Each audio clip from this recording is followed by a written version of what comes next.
Hi, I'm Rebecca Bradley. This is the Virtual Crime Book Club. This is Monday, the 19th of July, 2021.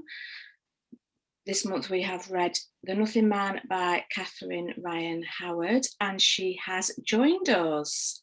So welcome, Catherine. And I have a brief bio from her Twitter bio. She's a crime writing Corkonian. Did I say that correctly?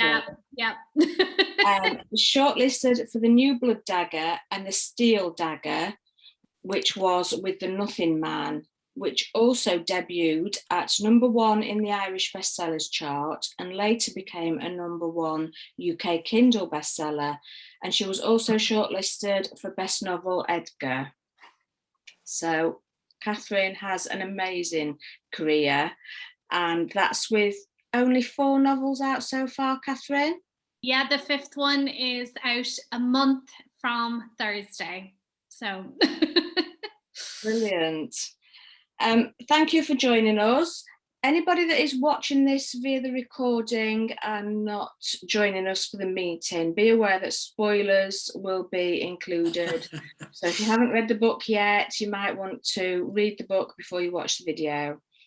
And if you're in the meeting with us, we are going to discuss spoilers, so I hope you've got to the end of the book.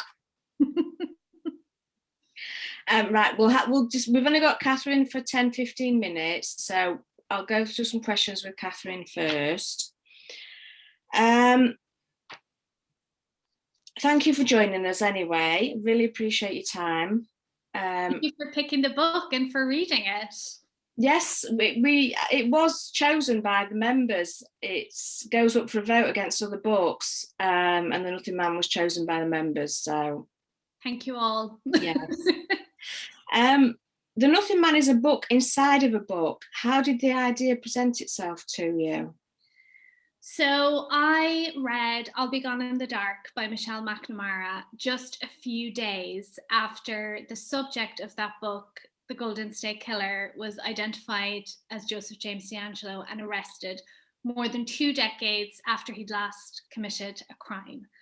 So there was a 2-month lag between that book coming out and being like a #1 New York Times bestseller, getting loads of publicity, and him being arrested. And he was still living in the same area. And we know from when he was active that he paid attention, very close attention, to his own press.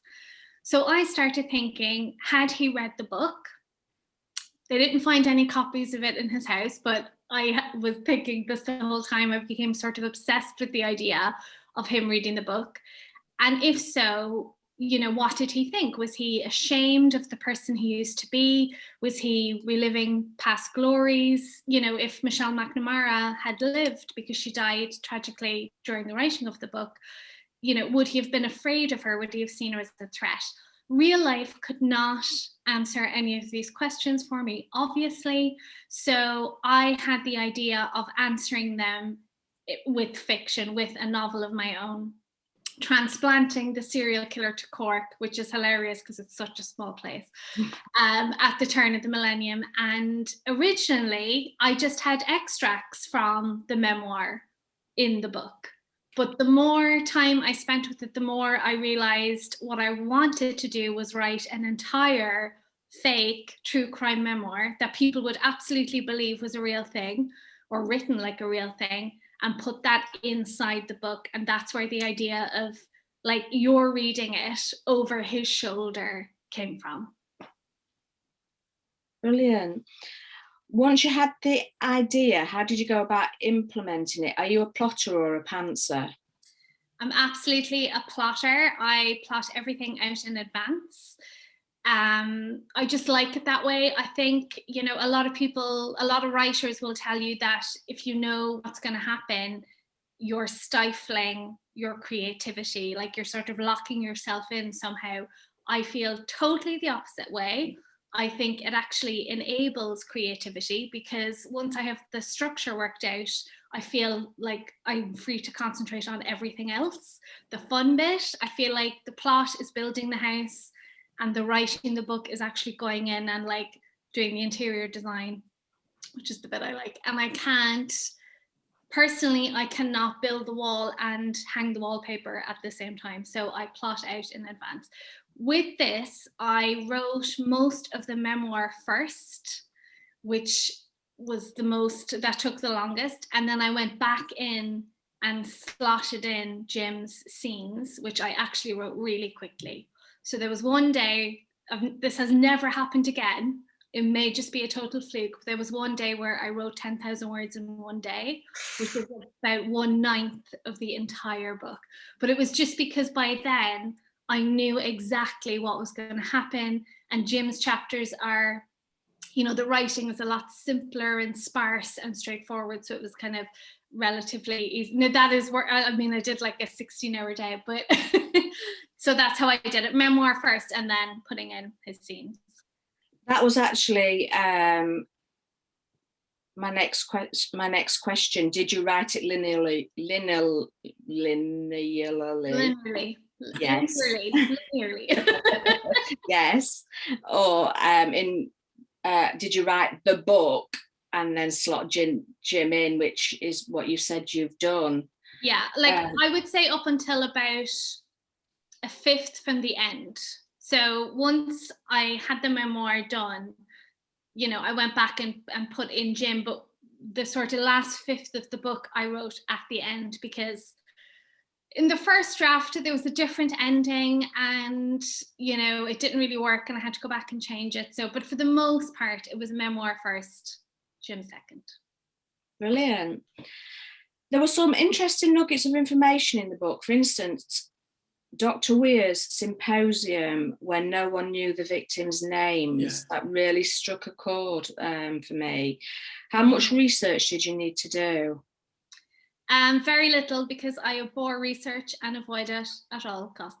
The only thing I did was I had heard, because obviously I had read I'll Be Gone in the Dark. So one of the things that I heard on a podcast was Michelle's widower, Patton Oswalt, who's a comedian.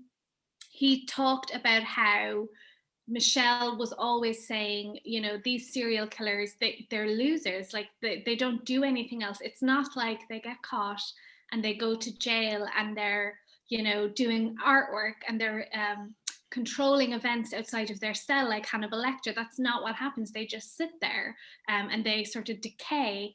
And that led me to think, is my idea of what a serial killer is entirely based on fiction? Like, what is the actual truth? And I found this symposium that the FBI had done and the report that they had published subsequently. And the whole point of the symposium and the report was to dissuade law enforcement of the same things we think about serial killers, which is fine that we think it because we're just, reading books and watching TV shows, but those are the guys trying to catch them.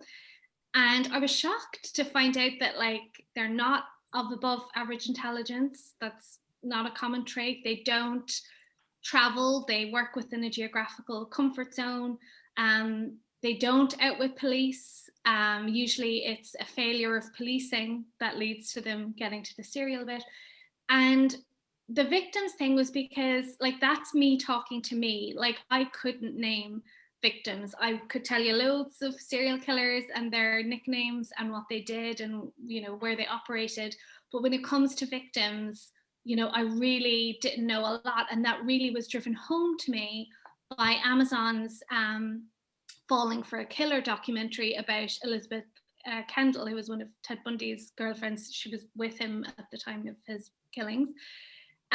Because watching that documentary, which is him through her eyes, completely just was totally different to reading about Ted Bundy through anyone else's. And I just wanted to make the point that we shouldn't be mythologizing serial killers, that they get a disproportionate amount of press. They are not, something special or something unique. They're nothing really apart from their crimes. And what do their crimes do? They steal the lives of innocent people who could have been something special and could have done something. They're thieves of potential, really, rather than having any potential themselves. And I just wanted to make that point. It was really well made. Okay. What else have I got? All your books so far have been standalones. Do you ever see a point in the future where you'll write a series? No. That was an easy one. I love reading series. Like Michael Connelly's Harry Bosch is I don't even think he's fictional. Like, to me, he's real. And once a year, I get to check in with him. I love reading them, but I don't want to write them. I don't know why. It's just, I like the completely blank slate. I like getting to do something different every single time. And my book that's coming out in August, 56 Days, has a detective duo in it. And because the book has come out a bit early in the States, I'm starting to see reviews already. And a lot of people are like, I want to see these detectives again. And I'm just like, well, you're not gonna, because no one reappears after the ends of my books. You'll never hear from them again. So yeah, I don't know what it is. That's what I started doing, and I started love coming up with like a high concept idea, and I think I would feel a bit constrained by a series, because series are sort of driven by characters more than plot, and I'm more plot than character. So no. No. Okay. Are you a writer you mentioned high concept ideas? Are you a writer who is overflowing with ideas for future books, or is it like pulling teeth when it's time for the next book? The second one. I hate those writers. I don't know what they're talking about. I have never felt like that in my life. Like, so many writers, like, I have so many ideas, I can't choose which one to focus on. And I'm like, could you give some of them to me? Because I have no ideas. I have the one that I'm working on, and I might have a sort of vague idea of the kind of thing I want to do next.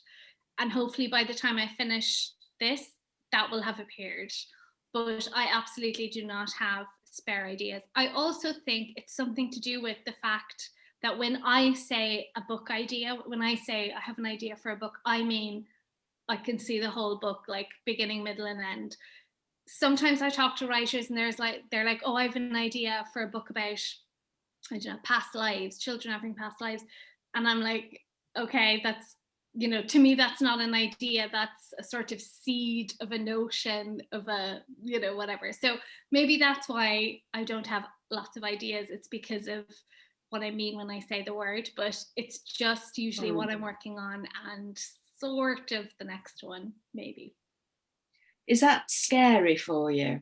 It's terrifying because I have a 6-book deal in the States. And the book that's coming out in August is one of 6.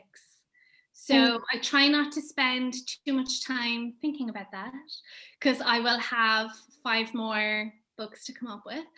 But, I think I know, well, I'm working on the next one now. So that's 2 out of 6. And I sort of have a vague idea what I'll do for 3 out of 6. So, as time goes on, the other ones they'll come themselves. So yeah. They'll Fingers come. crossed. Yeah. Right, I've had you for 15 minutes. Have you got another couple of minutes? I do, of course. I'm not in any rush, Becca, don't worry. Okay. How long does the first draft take you? Not long, probably 6 to 8 weeks. Not 6 to 8 chronological weeks, but 6 to 8 weeks of working, because I'm a really good procrastinator. I'm very, very good at it. So I usually don't do any work until the exact moment where the fear of writing something terrible is overtaken by the fear of not being able to write anything at all because I ran out of time. So that's when I start work. So usually the bulk of my writing is done with like 6 weeks to go to deadline, basically. So I do write quite fast. I do 3 drafts normally. The second draft is a complete rewrite. So yeah, probably 6 weeks by 3 plus copy edits, etc. Right, yeah, and the next question was, and then to take it to the point where you're willing to let somebody read it, so you do another 2 drafts. Well, this is the thing. So I write like a very, very raw first draft, really raw, and I show it to my editor immediately. I literally stopped typing and I sent it to her, and she knows that's what I do. And I trust her to understand that, like, this is not the book. To And not judge you on it. Yeah, to not judge me. Like, she knows that I know that's not the book. That's just like the raw material. And then she'll come back and give me her ideas or her notes, because I don't see the point of polishing without, like, for instance, the book I'm working on now, it's set on a movie set, and I wrote a very messy draft and I sent it off, and then my editor has come back and pointed out that there is a fundamental flaw with the setup of the main character. Now, I would never have seen it myself, and if I had done 3 drafts, like, all that work would be for nothing. So I do the first draft and I show it as early as I can. Obviously that means, you know, you have to work with an editor who you trust. Yeah. And I always have like a big long list of warnings on the email when I send it off. You know, I know this isn't good, and I know all the work is ahead of me, and blah blah. I know the ending doesn't work yet, and all this. But that's what I do. So I'm currently writing the second draft of that movie book now, you know, having shown her a big pile of rubbish for the but that only works if you're under contract. Like, if I'm out of contract, like in the UK, because I only have one more book with my UK publisher, hopefully that'll change, but we have to wait and see. Like, I wouldn't be showing that to an editor who, you know, I've never worked with before. Like, it's only in the existing relationship that I could show her that pile of shite. Okay, I have one more question from a reader from Lynn. I don't think she's not here tonight, she's in France. I don't think she understood the ending properly. She wants to know if Eve knew she'd pushed her father down the stairs. She absolutely did. Yeah, she did know, and she knew that he knew.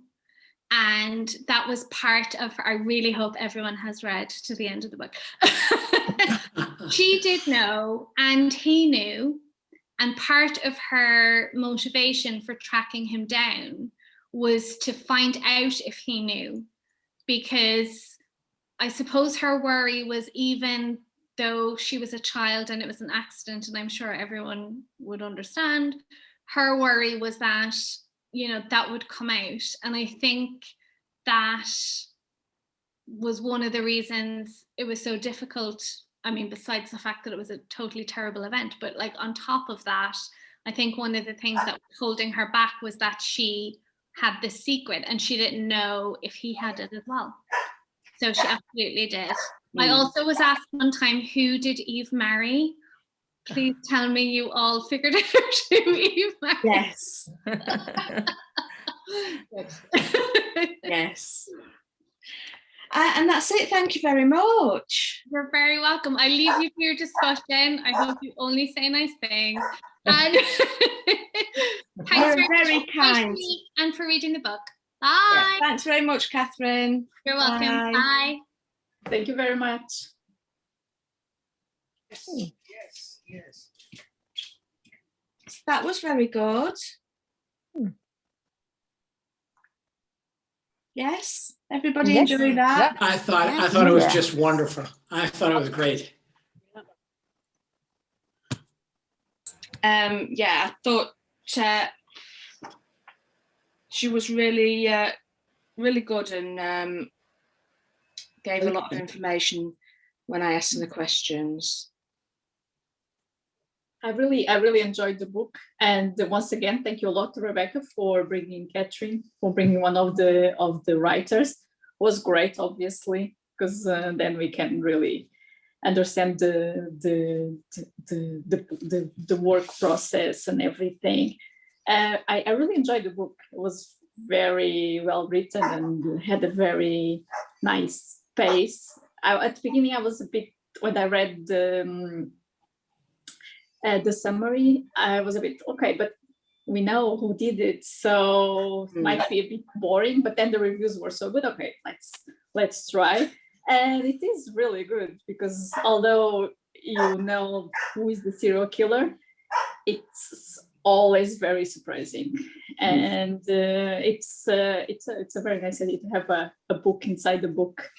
So yeah, I enjoyed it. I might read some more books of this writer, Catherine. What did everybody else think of it?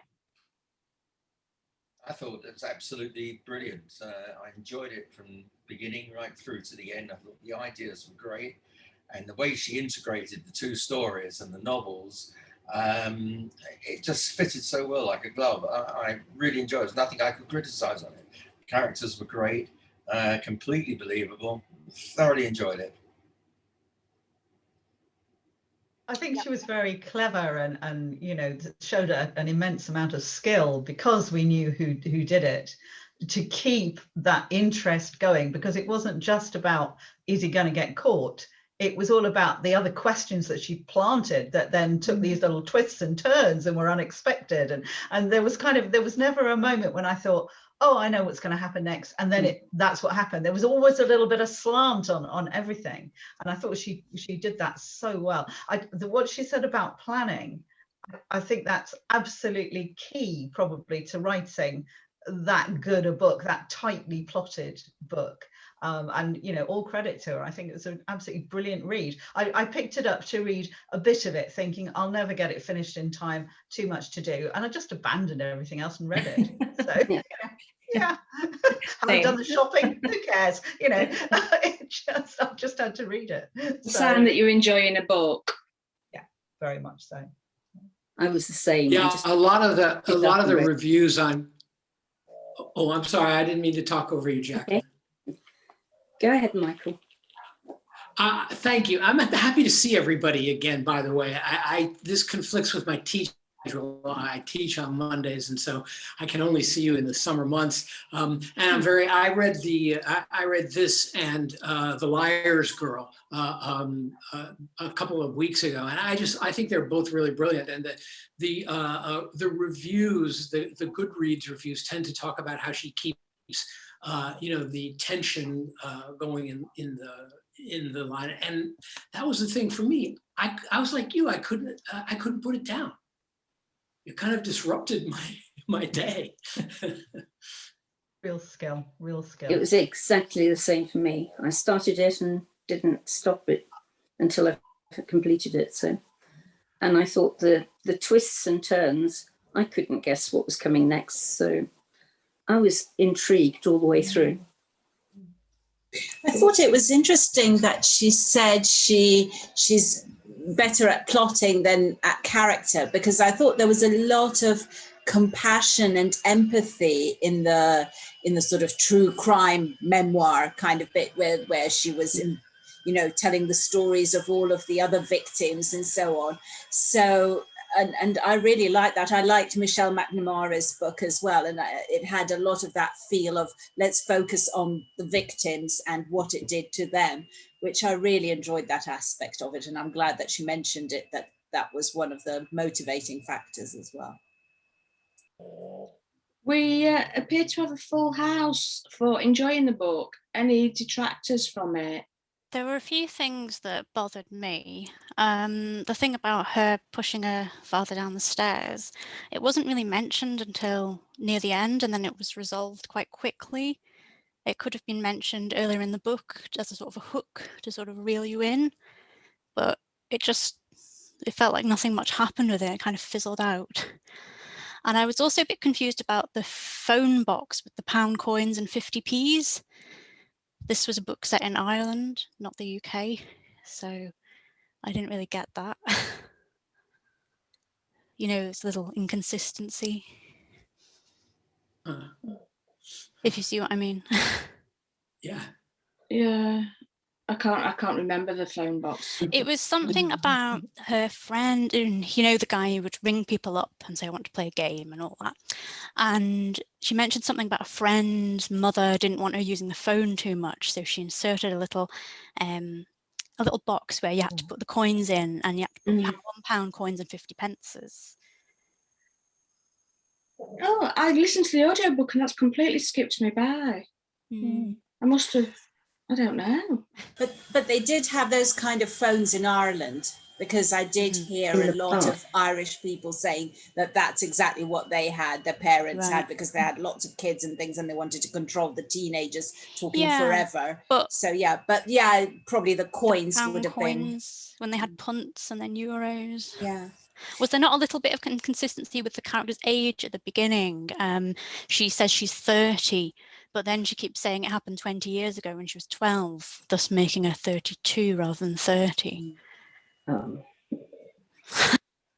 think I just thought of that as rounding. So I didn't Yeah, I did really consider that, and maybe it's me being too picky, but I no. read it and it was very compelling. I did enjoy reading it, but those were just a few things that I picked up on. I think I enjoyed reading it. I enjoyed reading it, but I'd like to know what her alternative ending was that she mentioned this evening, and why she changed her mind. Yeah. Yes, that would have been interesting. I didn't. That was mentioned quite early on, and I should have made a note to ask her at the end. Well, she might be using that ending for another book, so she might not be willing to share. Well, she didn't like it, did she? So maybe she wouldn't use it. But so no, I was just kind of guessing what it could be, but you know, it could be anything really. I didn't like was the ending. I just thought the sort of and she lived happily ever after. You know, they got married and she lived happily ever after. That wasn't the sort of ending I thought was going to come from such an amazingly terrific book. Yeah. Yeah, maybe she had a different ending in mind, but changed it. I mean, for me, because usually I pick on little things, you know, if I don't feel it fits right. But I read this quite quickly because I was really behind. But when you said, Rebecca, that she was coming to the meeting, I did stop everything else because I did want to finish it. I actually just finished it on the way back from work, and I did enjoy it. It just makes me wonder that, you know, everybody must be quite deep sleepers, because I'm not sure, you know, all those people would have stayed asleep while he was, you know, and their partners would have stayed asleep while he was right next to their bed. But that's just one minor thing. Isn't that just the scariest thing, though? To me, that's what struck me, is that is kind of the stuff of nightmares. Do you know? I actually do have those nightmares where waking up and somebody's in the room, is at the foot of your bed. And then she mentioned with, I think it was one of the first victims that she thought he was gone. She thought she had just had a dream, and she kind of resolved that it was just a dream. And then all of a sudden she feels a hand on her foot and it pulls her off the bed like that. That's a childhood nightmare right there. That something under the, is going to grab your foot and pull you off the bed. Like that got me. I think just when you said about the foot, I think that character must have a thing about feet, because thinking about it, that Spanish nanny, he commented that her foot was sticking out. Mm-hmm. And then when he went to murder her at the end, he said that her foot was sticking out. And then I think he said that somebody else's foot was sticking out as well. But yes, it is one of those nightmarish things that in the horror films where you're dragged out by your foot. Yeah. That's exactly why I never sleep with my feet out of the covers. You've got to keep everything inside. I thought I was the only one. I wasn't going to say that, but I don't like sticking my feet out. Yeah. See what happens when you do?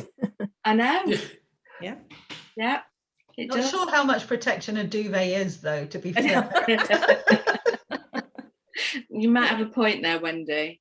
Particularly if they've already planted the knife and the rope. And that was weird behaviour. That's weird behaviour to leave it there and risk it being found. But he was just getting such a thrill out of the power trip of being able to freak people out that I kind of went with the whole thing that would be a perfectly reasonable thing for him to do. And I think that again says what I think I'm in awe of as a writer you know, I mean, in awe of her skill, that made me kind of not notice these few inconsistencies, which were there, and you know, I understand, but actually I was just swept along and how she can say it's not about character, because he is such a strong character. I mean, you know, you're living in his skin, and it's really awful, but quite convincingly powerful. And I think that's amazing. So yeah, I think she did herself down there. I don't usually make a comment. I just usually like to facilitate these meetings. But one thing I did like about the killer, Jim, was how he'd aged out. You never see that in any books. They're always in their prime. But this guy had aged out, and he was too old to be doing it anymore, and he was just living his life until the book came along. And it's just something you don't see anymore, that somebody's just got too old to do it anymore. And I thought that was a really different take on it.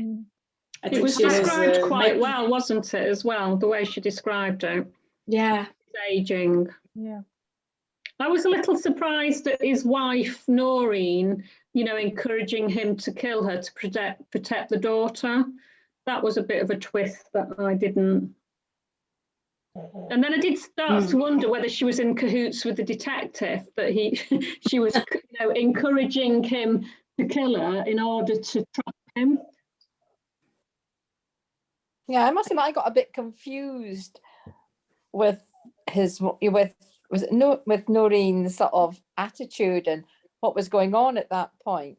You know, I wasn't quite sure whether Noreen wanted him to kill Noreen or to kill I've forgotten the lass's name. Yeah, Eve. Yeah. No, I thought she wanted him to kill Eve so that the daughter would never find out who he was, and that they would continue to live some awful life after. And you know, that was so sad at the end, when the effect on her life, on the daughters. But I wasn't even sure whether she was encouraging him to commit suicide at one point. But it was all about protecting the daughter, wasn't it? I think Noreen has lived with that issue for so long because she was suspicious of him since her daughter was born. And because she was a bit probably repressed by him and abused by him, she was just living this lie, and she just wanted to protect the life that she had, and that was it. I think it's a normal behavior for people that are abused psychologically for many years. And so at the end, she was also a kind of victim in all of this. But at the end, I also thought she was, she had agreed something with the detective, but no, but I also suspected that. And I think she was showing Jim like an old guy, like Rebecca was saying, also to make the point that all serial killers are in fact losers. Because this guy was a loser. He was like working as a security in the supermarket and having this very boring life. He had a wife that he did not like and thought she was fat and all of this. And okay, at the end, he had a very below average type of life. So he was just a kind of a loser. Yeah, I think she was just making this point. I thought it was a very well made point. Regarding these inconsistencies of the pound, but I think the book was set before the euro. The euro came on in 2002. So but they had the punt before then. I think they had the Irish pound. No, I'm Portuguese. I don't know anything, but they had the punt, not the pound. Okay. I do wonder if there's a UK version and an Irish version, and if they just anglicized it, because I know her editor's based in London, so I wonder if they just went, just put it in pounds, it'll be easier as a might have done that, to be honest. What were your thoughts on the structure with reading the book as a book within the book? Yeah, it was very easy to follow, I thought. Yeah, and it's something that sometimes annoys me when it's badly done. I've seen it in some books where, you know, just as you're getting in one side of the story, it yanks you out of it and puts you into something else. But I thought it was quite cleverly done so that, you know, you were about ready to read the next bit of the memoir or then the next bit of what Jim did. Yeah, it took me a little while to get into this, having a book within a book. But as Marina said, it was well done in that you were getting the memoir and then you got the parallel story of it from Jim. So with his memories of it. So it did work, I thought, well as a sort of two-part story. And what about it being written from the victim's point of view? Because you don't get many crime novels written from a victim's point of view. How did you feel about reading from that point of view? Because usually you're reading from a detective's point of view, aren't you? Or some other side character, like side to the investigation, rather than the victim and hearing the victim's side of what's happened. I can't say did you enjoy that, because it's the victim, isn't it? But how did you feel reading that? Was it a change? I really liked it. I'm not a massive fan of the kind of classic police procedural type thriller. And so for me, this gave you that kind of crime element to it, but it also had that almost like a psychological thriller, because you're seeing it from different sides within it. So I really like that part of it. And, you know, I think, as Catherine said, she's much more plot driven than character. Again, I think her characterization is brilliant. And yeah, I thought it was a really nice way of doing it. So you are literally seeing almost this kind of victim who becomes the victor over the course of the book, and whereas he becomes much weaker over the course of it. And it was a really nice kind of juxtapositioning of those two sides. So yeah, I thought it went really, really well. Yeah.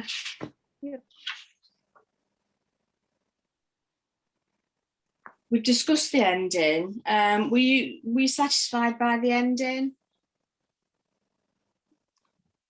I can see what Lynn said about the, you know, oh, well, did it have to be a happily ever after for her? But I thought that it was kind of balanced by... me. Oh, sorry, who? But I do agree with it, actually. Oh, Hillary said that. Yeah. Okay, sorry. I have you on gallery view, so sometimes I'm not sure who said what. But actually, I thought that was kind of nicely balanced with his daughters, sort of, who was going to have, her whole life was going to be scarred by that. And so there was no happy ending. I mean, she might get on and have another life somewhere where people didn't know about her, but it wasn't really a happy ending for her. So I thought that kind of compensated a bit for the perhaps slightly unrealistic. But on the other hand, you know, she'd lived with it for many years, so maybe she deserved it. Well, it was like now. That's very common. I'm sorry. I love the fact that partway through, it was all about serial killers and why they do it. And yet that was still left unanswered for us. You know, he was shot before she had chance to ask him why. And I think that was a very brave thing to do, and it really worked well. It would have been very easy to tidy all those ends up, but I think that would have made it less impactful and less real. So yeah, I really enjoyed that part at the end. I noticed kind of a there was like a transfer at the end. You know, Eve was, you know, in the beginning she was like the girl who, or the woman who, and now Katie, who has now kind of assumed that role. Now Katie's the girl whose father was a serial killer. Do you know what I mean? There was kind of like that. Yeah. Transfer of that role. Definitely. I think it would have been quite hard to answer the, why do serial killers do what they do? And we had kind of had throughout the novel, the growing realization that he was doing it because he could, because he wanted to, because he felt powerful and he'd got nothing else. That was the only thing that he had going for him. So, it kind of answered that question for me, in that he did it because he had nothing else. And that made him weak rather than strong. But it was nice that she did. It's very much this idea of not glamorizing the serial killer, because actually it's a pretty shallow thing to do. It's like torturing a pet. Why do people do horrible things? Because it makes them feel good. I mean, that's it, isn't it? And if it was a different sort of book, we may have had, the psychological revelations of what was going on in his mind to be more complex and layered, and it would have been a completely different book.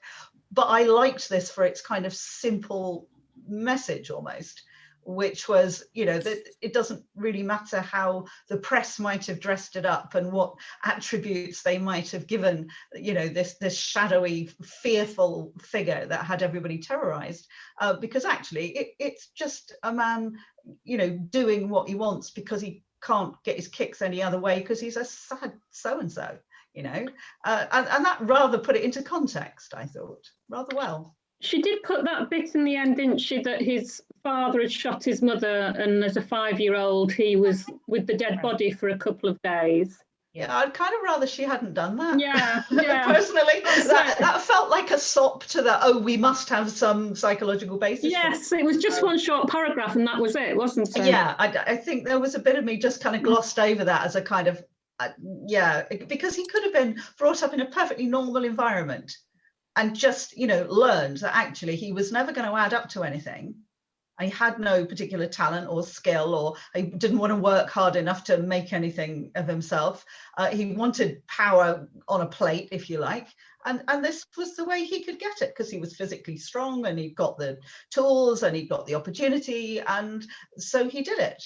And then when it got too hard, he stopped doing it, and he became a family man, unhappy, and being abusive to his wife, and having a rubbish job where everybody mocks him, and just sort of seething with resentment all the time. So it kind of all went with that idea of, this is not somebody who's a master manipulator. This is purely, somebody who is actually, they're doing this because they can't do anything else. To feel powerful, to justify their existence, if you like. And I thought that was a better message than he had an abusive childhood and had this horrible experience. So I'd rather that paragraph had been cut in the edit. It's probably easier to believe that a loser will become like a killer when they had like such a traumatic childhood experience. So I think it was just to make it more believable and to understand why this guy, who was in fact a loser, as you say, just decides to start torturing and killing people. But also, I think it was more to give some context and for us to believe that he would become like a killer, because he started by being like, he escalated his crimes, of course, but not all losers become killers. So it was probably easier to believe that. I think I find it more frightening if that paragraph had been cut, and therefore it was a kind of feeling that actually a lot of people could go down this route. And that was much more frightening than there's a reason in the past that made this more of a, because I don't know whether psychologically that is actually true. I have no evidence either way on that. Then it was never said. I think it is true. That serial killers are more likely to have had an abusive childhood. Yeah, I think there have been some studies, and I think it's a disproportionately high number of them. Right. Unless they are your kind of super manipulator types that are doing it because they are massively intelligent. I think your kind of average murderer generally does have a traumatic childhood. I think there have been some studies on it. I now sound really weird, and like that's what I researched. But anyway. Did anyone think there was an analogy between when he retreated into his shed, his man cave, to read the book whenever he could, and how he was becoming very introspective in himself as he was getting older and reflecting in the way, of course, that he reacted to the treatments of the shop? Do you think there was an association there? Is that me reading too much into it? I think it was symptomatic of him being fairly inadequate, wasn't it? He was even losing it at home, so that his only place he could operate was in his shed, because he was a pretty sad individual. He was retreating more and more from normal society. But you would almost sort of think, why did he have to go to his shed? Why could he not just come home with this book and say, it's selling like hotcakes, I want to know what it's all about, and just sat in his living room and read it? Probably never read a book in front of his wife. I don't think he was like the reading type, so probably she will find it very weird that he was reading a book about a serial killer. So yeah. It will have been his own guilt, won't it, that stopped him reading it openly? Yeah. Because And he also, knew it was about him. And bringing it into his daughter's environment, I think there was a sort of thing there as well. Because he knew it was about him, didn't he? So even if nobody else would have known by him reading it openly, he knew. I think as well, if he'd been reading it openly in the house, the idea then with the wife actually that she knew all along, I think that would have been a much more difficult twist to have pulled off. Whereas because he was so secretive about it, that made you as the reader think she didn't know. And so then when she turns around and she did, and she always knew, it's much more impactful at that point.